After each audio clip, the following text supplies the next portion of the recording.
criticamos a la iglesia. No es su recomendación que apartamos de la iglesia, sino su recomendación es que congregamos al lugar santísimo del santuario celestial. Y que al gemir debemos estar gimiendo y orando por las condiciones que hay en la iglesia. Y el remedio se encuentra en el lugar santísimo donde está Cristo ahora ministrando su vida y su muerte en favor de los que le acercan. Y dijo el verso 15 del capítulo 1, ay del día, porque cercano está el día de Jehová y vendrá como destrucción por el Todopoderoso.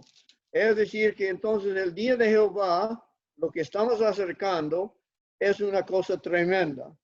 Y ahora pasamos al capítulo 2, donde comienza con el mismo llamado del verso 14 del capítulo 1, diciendo, tocad trompeta en Sión y dad alarma en mi santo monte.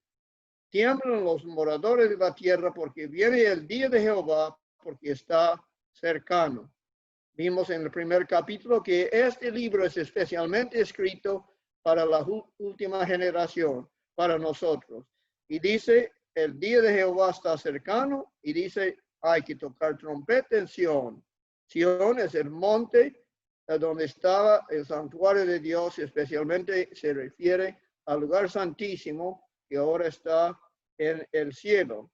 Y dad alarma en mi santo monte, es el monte de Sión. Tiemblan los moradores de la tierra porque viene el día de Jehová, porque está cercano.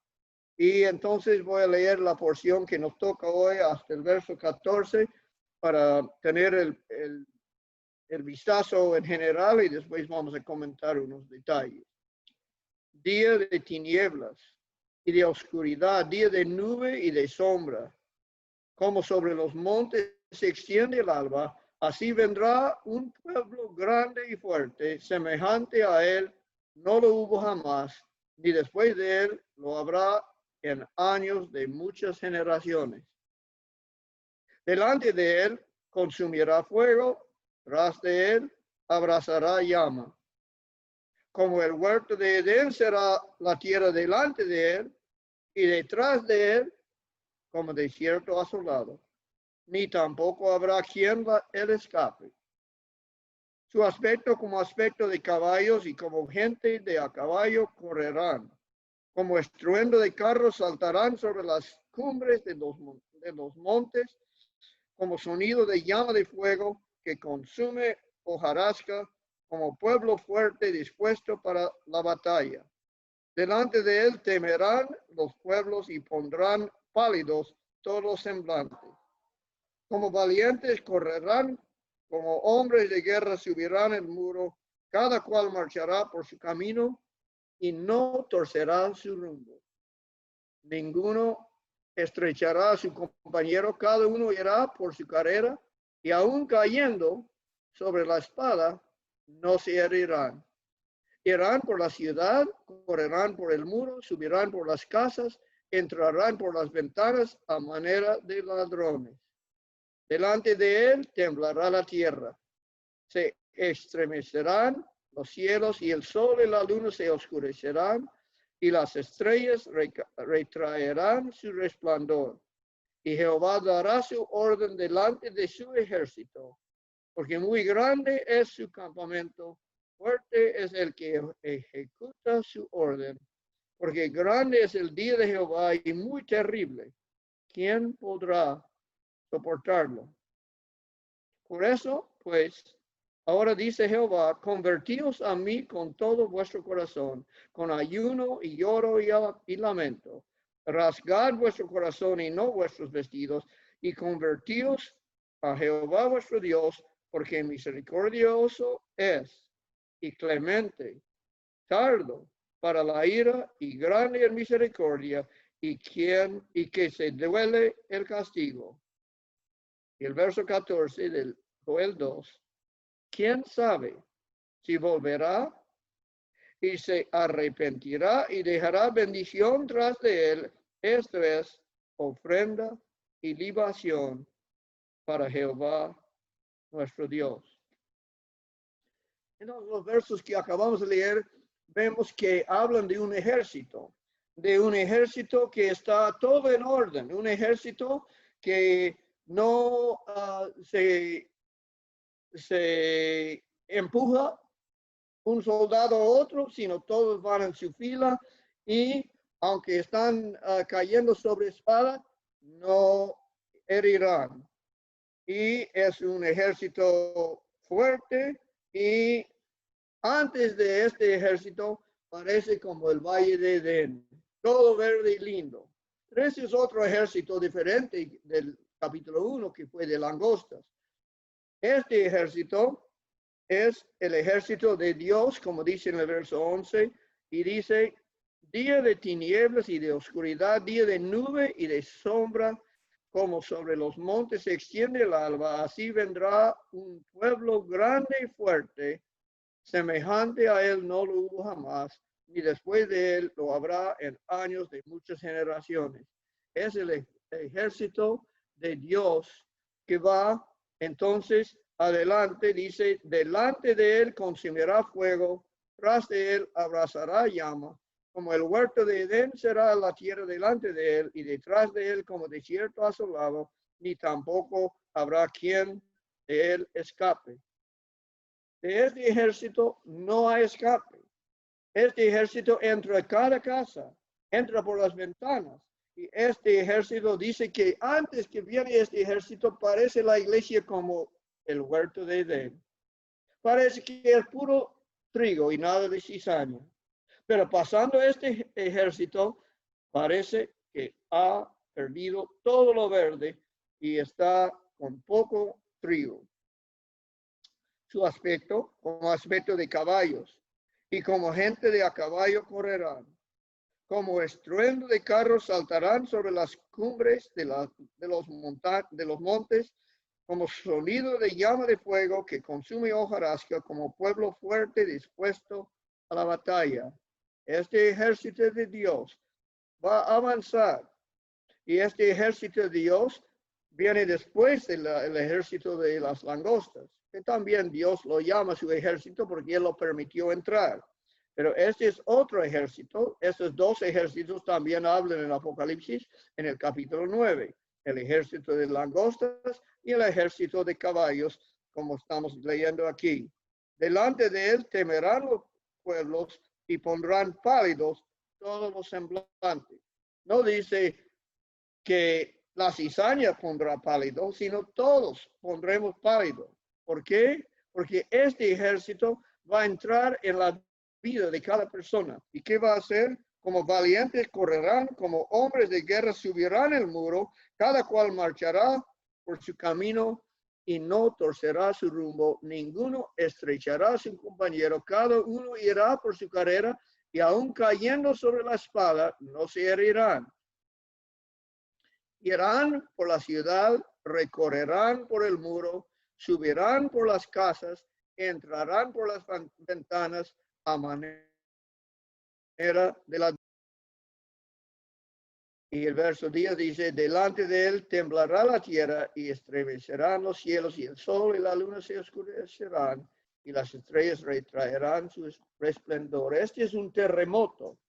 Y de este mismo ejército, este ejército de 200 millones, podemos leer también en Zacarías. El capítulo 5 de Zacarías habla de este mismo con otra figura, hablando de un rollo. Y dice, de nuevo alcé mis ojos, verso 1 de Zacarías 5, de nuevo alcé mis ojos y miré y he aquí un rollo que volaba. Y me dijo, ¿qué ves? Y respondí, veo un rollo que vuela de 20 codos de largo y 10 codos de ancho. Es importante, los 200 millones, 20 por días, estos son números que nos hacen pensar en los 10 mandamientos. Entonces me dijo, esta es la maldición que sale sobre la faz de toda la tierra, porque todo aquel que hurta, como está de un lado del rollo, será destruido. Y todo aquel que jura falsamente, como está del otro lado del rollo, será destruido. Este rollo representa los 10 mandamientos. De un lado dice, no hurtarás. Del otro lado dice, no tomarás el nombre de Jehová en vano.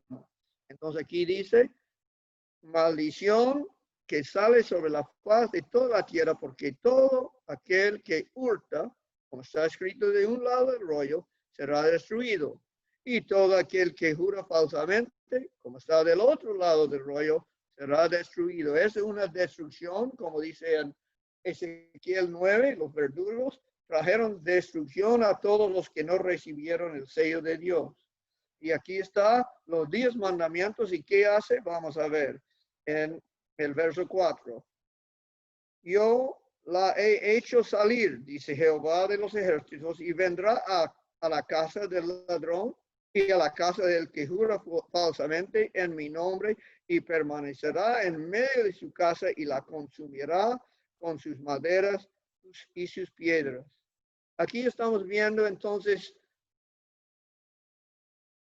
el juicio, el gran terremoto que va a dividir, que va a zarandear el pueblo de Dios. Y esto tiene su aplicación en el tiempo de la iglesia de Filadelfia, como dice en la última parte de Apocalipsis 9, que este ejército era en el tiempo que desataron los 4 ángeles que estaban atados en Babilonia bajo el río Eufrates, y que ellos salieron como los primeros 3 ángeles en Apocalipsis 14 y el 4º ángel en Apocalipsis 18 para anunciar el juicio de Dios. Y aquí en el juicio es la ley de Dios que va a juzgar. Y en un lado va a votar del libro de la vida a los que tienen hurto en su cuenta. Y al otro lado, los que han jurado falsamente, va a quitar también del libro de la vida. Otra vez vamos a leer el verso 4 de Zacarías 5. Yo la he hecho salir, dice Jehová de los ejércitos, y vendrá a la casa del ladrón y a la casa del que jura falsamente en mi nombre, y permanecerá en medio de su casa y la consumirá con sus maderas y con sus piedras.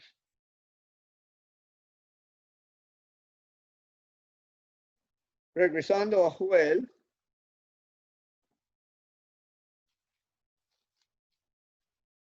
vemos que también Joel está hablando del juicio final de parte de Dios. Y este juicio tiene su ejército que entra todas las casas de todos los que están escritos en el libro de la vida.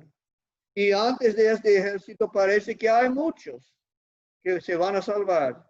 Y cuando pasa este ejército, se ve que son pocos los que son sellados y no matados por los verdugos de Ezequiel 9.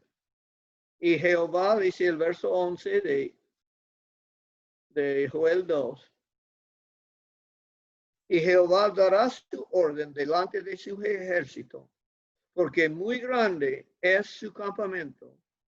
Fuerte es el que ejecuta su orden, porque grande es el día de Jehová y muy terrible. ¿Quién podrá soportarlo? Es lo mismo también que habla en el tiempo de la iglesia de Filadelfia, cuando se da la historia de los 7 sellos. Los 7 sellos se encuentran en Apocalipsis, el capítulo 6. Y el 6º sello es el tiempo de la iglesia de Filadelfia, cuando comenzó el juicio final de parte de Dios.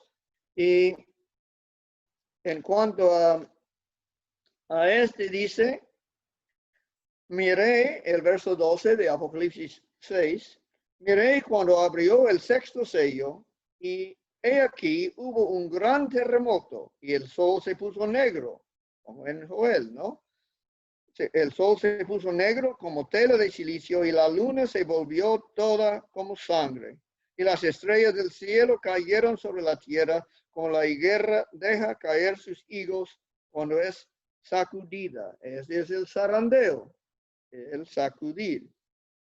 cuando es sacudida por el fuerte viento, porque las estrellas representan los que proclaman el mensaje de Dios y dice muchas estrellas caerán, muchos de los mensajeros de Dios caerán en este juicio, en este terremoto, sacudido por un fuerte viento. Y el verso 14 de Apocalipsis 6 dice, y el cielo se desvaneció como un pergamino que se enrolla, y todo monte y toda isla se removió de su lugar. Los montes son los gobiernos, las iglesias fundadas, esos son organizaciones, ¿no? Y hasta los ministerios independientes, las islas se removieron. No puedes buscar en este día ayuda de alguna institución, sino tiene que enfrentar el juicio de Dios a solas. Dice en 2 de Corintios 5:9, todos apareceremos ante el juicio de Dios para dar cuenta de lo que hemos hecho en la carne. Este es el cuadro de este juicio en el Antiguo Testamento y aquí en Apocalipsis 6. Y el cielo se desvaneció como un pergamino que se enrolla, y todo monte y toda isla se removió de su lugar. Y los reyes de la tierra, y los grandes, los ricos, los capitanes, los poderosos, y todo siervo y todo libre, esto incluye toda persona, toda casa, dice Joel, todo siervo y todo libre se escondieron en las cuevas y entre las peñas de los montes, y decían los montes y las peñas, caed sobre nosotros y escondednos del rostro de aquel que está sentado sobre el trono y de la ira del Cordero. Porque el gran día de su ira ha llegado, y ¿quién podrá sostenerse en pie? Y el capítulo 7 de Apocalipsis pasa al sellamiento. Los que reciben el sello de Dios son los que pueden estar de pie y le van a servir a Dios en su santuario celestial. Regresando entonces a Joel, leemos del verso 10 en adelante del capítulo 2. Delante de él temblará la tierra. Es el terremoto de Apocalipsis 6. Es el ejército de Apocalipsis 9, la última parte, el ejército a caballos, que trae el juicio de Dios, el anuncio del juicio por los 3 ángeles y el 4º ángel. Y dice, delante de él temblará la tierra, se estremecerán los cielos, el sol y la luna se oscurecerán y las estrellas retraerán su resplandor. Y Jehová dirá su orden delante de su ejército, porque muy grande es su campamento. Fuerte es el que ejecuta su orden, porque grande es el día de Jehová y muy terrible. ¿Quién podrá soportarlo? La misma pregunta de Apocalipsis 6. ¿Quién podrá quedarse en pie? ¿Quién podrá soportar el juicio final? Por eso, pues, ahora dice Jehová, convertíos a mí con todo vuestro corazón, con ayuno y lloro y lamento. Esta conversión es la conversión que demanda cada día del ser humano. Y dice, pero con ayuno y lloro, está entonces hablando del día de expiación final. En el día de expiación, el pueblo de Israel era un día de ayuno, de llorar, de gemir por sus propios pecados y esperando. Su esperanza era únicamente en la misericordia de Dios y su defensa única fue la oración. El pueblo alrededor del santuario estaba orando mientras el sumo sacerdote, su representante, entraba ante el juicio de Dios en el lugar santísimo. Por eso, pues, ahora dice Jehová, convertíos a mí con todo vuestro corazón, con ayuno y lloro y lamento. Esto entonces está diciéndonos lo que debemos estar haciendo en ese día de juicio final. Porque su aplicación no es solamente para la iglesia de Filadelfia, sino la iglesia de la Odisea es la iglesia del juicio. A nosotros nos toca el juicio estando vivos. En Filadelfia comenzó el juicio con los muertos y ahora nos toca siendo vivos. Y dice el verso 13, rasgad vuestro corazón y no vuestros vestidos. No es una cosa exterior que necesitamos hacer, es una cosa interior, rasgar nuestro corazón y no vuestros vestidos, y convertíos a Jehová vuestro Dios, porque misericordioso es nuestra esperanza en el juicio. La misericordia de Dios, porque nuestra justicia no alcanzará la norma de Dios, no alcanzará el norma de los 10 mandamientos. Pero dice, Jehová vuestro Dios, porque misericordio es y clemente, tardo para la ira y grande en misericordia. Qué bueno que es grande en misericordia y que se duele del castigo. Él no quiere castigar, él no quiere que los que llevan las espadas quiten del libro de la vida a ninguno. Él desea que todos se salven y aquí entonces nos dice qué debemos hacer: rasgar nuestros corazones, a ponernos en ayuno y lloro y lamento. Lamento por las condiciones en la iglesia, lamento por nuestros propios pecados. Y dice el verso 14, ¿quién sabe? Aquí está la esperanza. ¿Quién sabe si volverá? Está hablando de Jehová. ¿Quién sabe si volverá y se arrepentirá y dejará bendición tras de él? Porque los langostas han hecho mucho daño en el pueblo de Dios. Ya casi no hay cosa verde ninguna. Pero quién sabe si volverá Dios y se arrepentirá y dejará bendición tras de él. ¿Qué será la bendición que esperamos tener, que necesitamos tener para enfrentar el juicio de Dios? Una ofrenda y una libación para Jehová vuestro Dios.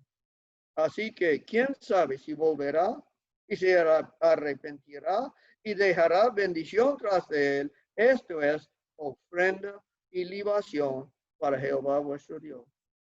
Es lo que necesitamos para enfrentar el juicio de Dios. Ofrenda, la vida perfecta de Cristo, nuestro sustituto y garante.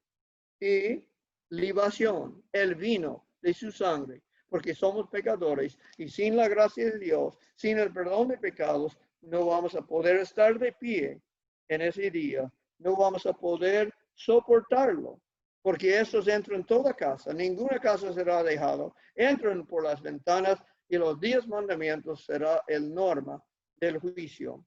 Por eso dice en Hebreos capítulo 10, hablándonos en cuanto a qué necesitamos hacer en el día final de juicio. Así que, hermanos, el verso 19 de Hebreos 10, así que, hermanos, teniendo libertad para entrar en el lugar santísimo, es el lugar del juicio, es el lugar donde están los 10 mandamientos en el arca.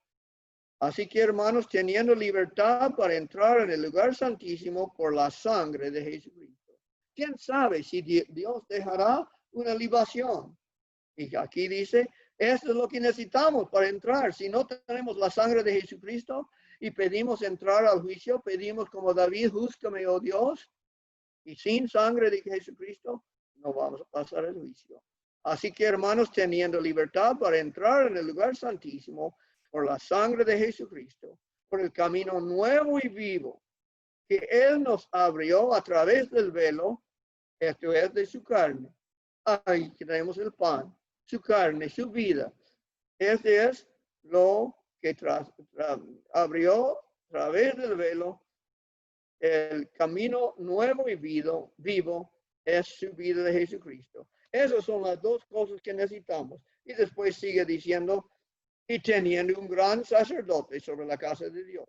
Necesitamos quien entre en el lugar santísimo, porque nosotros estamos en la tierra y el lugar santísimo está en el cielo. Nuestro representante, el sumo sacerdote, tiene que entrar llevando nuestro caso. Y teniendo un gran sacerdote sobre la casa de Dios, acerquémonos. Es lo que debemos estar haciendo, acercándonos con corazón sincero y plena certidumbre de fe. Es fe que necesitamos en nuestro sustituto, en su vida y su muerte. Y purificados los corazones de mala conciencia, es enviar nuestros pecados delante a juicio, como dice en 2 Timoteo 5:24, es purificados los corazones de mala conciencia, ya mandado los pecados confesados ya a juicio, y lavados los cuerpos con agua pura. Esa es una vida de santificación, porque sin santificación nadie verá a Dios. Esta entonces es la manera de entrar en el lugar santísimo en el día del juicio final. Mantengamos firmes sin fluctuar la profesión de nuestra esperanza, porque fiel es el que prometió, y considerémonos unos a otros para estimularnos al amor y las buenas obras. Esto también es para hacer en este día de expiación final, de estimular al amor, amor para con Dios, amor para con los hermanos, amor para la iglesia y estimular para las buenas obras, no dejando de congregarnos, como algunos tienen por costumbre, sino exhortándonos y tanto más cuanto ves que aquel día se acerca. Ese día del juicio de los vivos está acercándonos y la congregar es lo que debemos hacer. Según Joel, según Hebreos, congregar especialmente al lugar santísimo del santuario celestial, pidiendo que Dios nos juzga, confiando en nuestro sumo sacerdote, llevando con nosotros libación y pan, la vida y muerte de Cristo. Y entonces, cuando se acerca, podemos tener confianza en ese día. Porque si pecaremos voluntariamente después de haber recibido el conocimiento de la verdad, ya no queda más sacrificio por los pecados, sino una horrenda expectación de juicio y de hervor de fuego que ha de devorar a los adversarios. El que viola la ley de Moisés por el testimonio de uno o dos testigos muere irremisiblemente. Cuanto mayor castigo penséis que merecerá el que pisoteare al Hijo de Dios y tuviere por inmunda la sangre del pacto, el cual fue santificado e hiciere afrenta al Espíritu de gracia. Pero también termina el capítulo 10 de Hebreos diciendo, mas el justo vivirá por fe, verso 38, y si retrocediere, no agradará a mi alma. Pero, dice Pablo, pero, verso 39, pero nosotros no somos de los que retroceden para perdición, sino de los que tienen fe. Fe es nuestro sustituto y garante. Los que tienen fe para preservación del alma. Que Dios nos dé esa fe y que congreguemos al lugar santísimo del santuario celestial.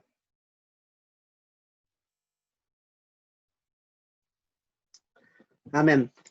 Le queremos dar las gracias, hermano Ricardo. No ha llegado ninguna pregunta, así que le voy a hacer una pregunta yo. Hermano, mire, sabe que yo últimamente he escuchado mucho, mire, yo quiero ser bien honesto, no me considero un experto en la escritura en ningún tema en realidad. Soy un aprendiz en todo lo que tiene que ver con la escritura. Y sabe que últimamente yo he escuchado mucho acerca de la seguridad de la salvación. Y mi pregunta, ¿qué pasa si el pueblo no responde al llamado que Dios le hace en el versículo 12 y el versículo 13 de Joel capítulo 2? Porque Dios está haciendo un llamado al pueblo. Y si el pueblo no responde a ese llamado, ¿sabe por qué le pregunto? Porque yo hace poco escuché a un hermano decir que cuando Dios justificaba a una persona, daba lo mismo lo que hacía la persona porque ya estaba lista, ya había recibido todo, pero aquí vemos que Dios le está haciendo un llamado al pueblo. Entonces, si Dios le está haciendo un llamado, ¿cómo lo entendemos? Parece que la pregunta tiene dos partes.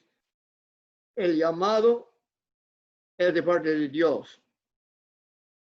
Siendo de parte de Dios, debemos estar atentos, ¿no? Y en el pueblo de Israel, en el desierto, En el día de expiación, todos tenían que congregar alrededor del santuario. Entonces, vivimos en el día antitípico de expiación y es entonces necesario congregar. El que no congrega no recibirá la bendición. El que no pone su fe en el sumo sacerdote no recibirá la bendición. Y esa bendición es el borrar de los pecados y el sellamiento de Dios, como habla en Ezequiel 9. Entonces, estas bendiciones son muy especiales.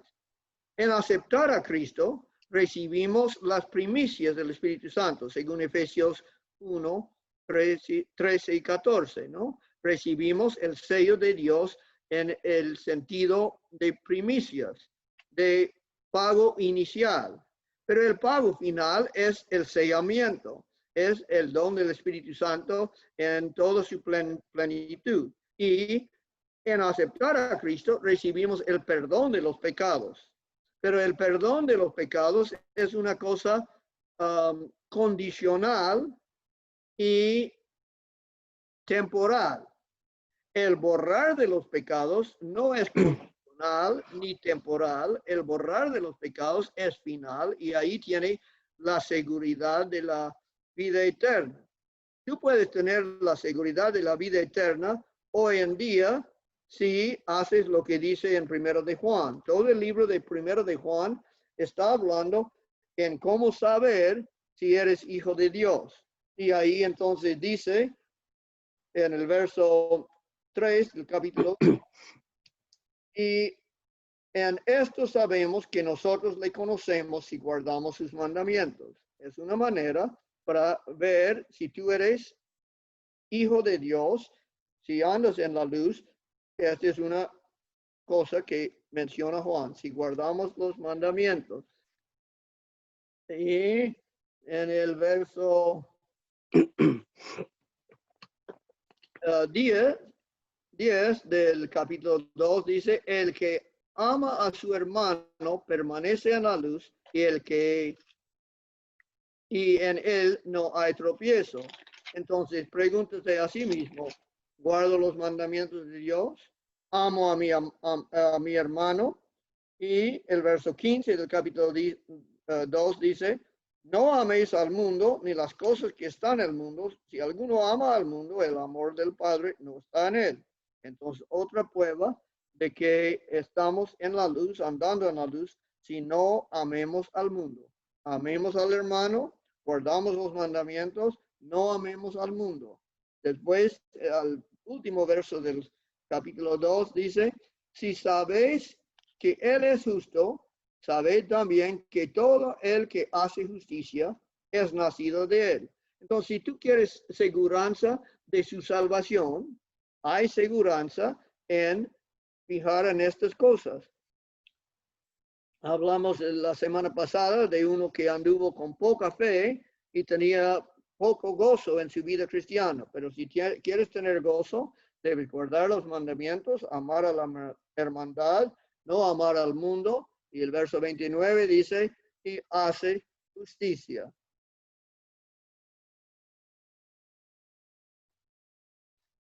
Hermano Ricardo.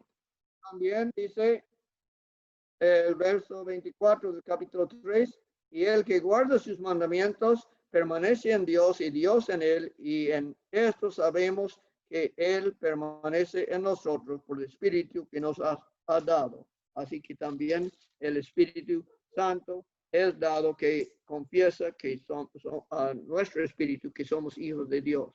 No sé si he contestado la pregunta o no. Sí, está bien. Mire, le quiero hacer una pregunta que me llega acá. Dice, ¿qué pasa con la teología de salvo siempre salvo?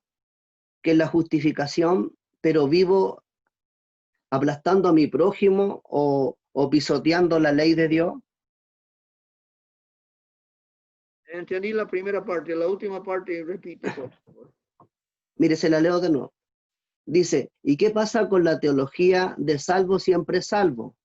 Y creo en la justificación, pero vivo aplastando a mi prójimo y en el fondo vivo, transgrediendo la ley de Dios. que vive transgrediendo la ley de Dios, dice. Sí, pero en el fondo vive transgrediendo la ley de Dios. Bueno, el mismo primero de Juan dice que todos somos pecadores, ¿no? Y el que dice que, a ver, si decimos que no tenemos pecado, verso 8 del capítulo 1, nos engañamos a nosotros mismos y la verdad no está en nosotros. Así que, y después dice, si confesamos, Él perdona. Y esos son los que andan en la luz, los que son verdaderos hijos de Dios, confiesan que son pecadores y que están pecando. Dice el verso 10, si decimos que no hemos pecado, le hacemos a Él mentiroso y su palabra no está en nosotros. Entonces, de una vez salvo, siempre salvo, esto es fácil probar que no es correcto. Unos dicen, una vez salvado, siempre salvado, desde la fundación del mundo. Que un Ricardo fue aceptado y otro rechazado antes de la fundación del mundo. Otros proponen que en la cruz de Cristo fue los casos de quienes iban a ser salvos y quienes no. Otros dicen que cuando uno acepte a Cristo ya es decidido si va a ser salvo o no. Esto podemos estudiar en un estudio futuro. Lo que estoy diciendo es posible perder la justificación. Y las preguntas del hermano Rodrigo y su artículo que me envió, voy a comentar en un estudio más posterior. Amén. Y vamos a leer la última pregunta. Dice así, el versículo 17 del capítulo 2 de Joel señala, perdona, oh Jehová, tu pueblo. Y dice, y ese ruego se cumple en Cristo, considerando como trasfondo Daniel capítulo 9, versículo 24, de ser así, en la cruz se obró el perdón de pecado o la paga del pecado. Capítulo 2, verso 17, lo que no hemos estudiado todavía, ¿no? Entre la entrada y el altar lloran los sacerdotes, ministros de Jehová, y digan, perdona, oh Dios, a tu pueblo, y no entregues al oprobio tu heredad, para que las naciones se enseñorean de ella, porque han de decir entre los pueblos dónde está su Dios. Y la pregunta entonces es si el perdón tiene que ver con Daniel 9:24. Mire, le leo la pregunta de nuevo. El versículo 17 del capítulo 2 señala, perdona, oh Jehová, a tu pueblo. Y dice la pregunta, ¿ese ruego se cumple en Cristo? Considerando como trasfondo Daniel capítulo 9, versículo 24. De ser así, en la cruz se obró el perdón de pecado o la paga del pecado. Lo que Cristo hizo en la cruz era un sacrificio universal, no limitado a ninguna persona, sino incluía a todo pecado, de todo pecador, de toda la historia de este mundo. Este es expiación universal. El perdón de los pecados, dice en 1 de Juan 1:9, es por confesar nuestros pecados, Él es fiel y justo para perdonarlos. Entonces, el perdón de los pecados es la aplicación de la sangre de Cristo cuando uno confiesa. Y entonces no fueron perdonados los pecados de todo el mundo en la cruz en el sentido de tener aplicación individual. Que la obra de Cristo en el santuario celestial es aplicar su sangre y su carne a los casos individuales. Esto también esperamos estudiar en un estudio próximo, pero Cristo está haciendo tres cosas por lo menos en el santuario celestial. Está tratando con personas, está tratando con malas obras y está tratando con buenas obras. En cuanto a personas, Él los justifica o los condena. En cuanto a buenas obras, Él los purifica. Y en cuanto a malas obras, Él los perdona. Es la obra de Cristo. Distingo entre el perdón de los pecados y la justificación de la persona. Una persona puede ser justificado mientras peca. Debe pedir perdón para su pecado, pero dice Romanos capítulo 4, citando de David, que bienaventurado, en el verso, vamos a leer del 6 de Romanos 4, como también David habla de la bienaventuranza del hombre a quien Dios atribuye justicia sin obras. Esta es una persona que es justificado. Atribuye justicia es la justificación, ¿no? A quien Dios atribuye justicia sin obras, diciendo, bienaventurados aquellos cuyas iniquidades son perdonados y cuyos pecados son cubiertos. Bienaventurado el varón a quien el Señor no inculpa de pecado. Yo entiendo que esto está queriendo decir que Dios no castiga el pecado a los justificados en este momento, pero el pecado no confesado puede aumentar con otros no confesados hasta que se endurezca el corazón. Y esto también será en el estudio sobre la justificación. Amén. Amén. Le queremos dar gracias, hermano Ricardo. Bueno, le pido disculpas a los hermanos hoy porque tuvimos algunas complicaciones, pero eso es bueno porque quiere decir que el enemigo no quiere que estudiemos. Mi hermano, los quiero invitar a cantar el himno número 1 y vamos a terminar con una oración.